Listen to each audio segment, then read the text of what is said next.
who is the ideal client for you when you're looking at clients and you're thinking, who do I want to work with? Who's best for me? Because I think the information that you've provided today is invaluable. I mean, I've got half a page of notes of just like, oh yeah, that's awesome. Oh yeah, that's cool. Like I've learned things today from you. So sure. Who is your ideal client? Sure. So that's a great question, right? And I think the answer to that is, number one, somebody that's coachable and really willing to listen, right?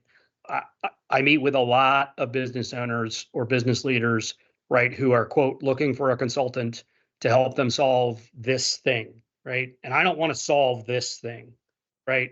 I want to be able to form a relationship with a client, to learn their business, to learn their team, to understand their business model, and to really have a wholesale ability to help them big picture, right? Not with this little individual thing, right? I said a while ago, I've come to do quite a bit with software, right? And the reality at the end of the day is I never had any intention of that.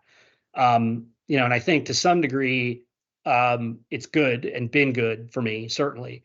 But to some degree, right, it can be a distraction too, because it really makes us focus or gets us focused on this thing, right? And sometimes we lose sight of the ability to focus on the big picture and make sure we can truly have a real impact on the business, right? I don't operate on an hourly rate, right? I don't keep track of minutes of phone calls and emails sent and hours on Zoom calls or Teams meetings, right? I don't want to do any of that. I'm not an attorney. I'm not a consultant, right? No offense to the attorneys and consultants in the audience.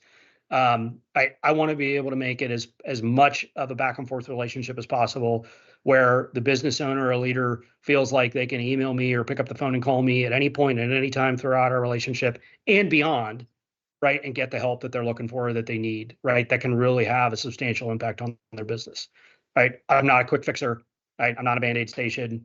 I want to work with people over the long term. Our standard agreement or engagement is a 1-year period of time, because the majority of the stuff that we help people with is more about behavior change than it is about fixing this problem. And behavior change takes time, right? There is nobody can argue that point, right? Try to quit smoking, right? Try to go to the gym regularly, right? Try to change your diet. Try to teach your kids. Okay, you're hitting a lot of points that are really ringing true here, Dave. I don't know that I like where this call is going. The gym, the diet, smoking. Sorry. Oh my gosh. I think it's time to have a drink behind that bar. This is water, I swear.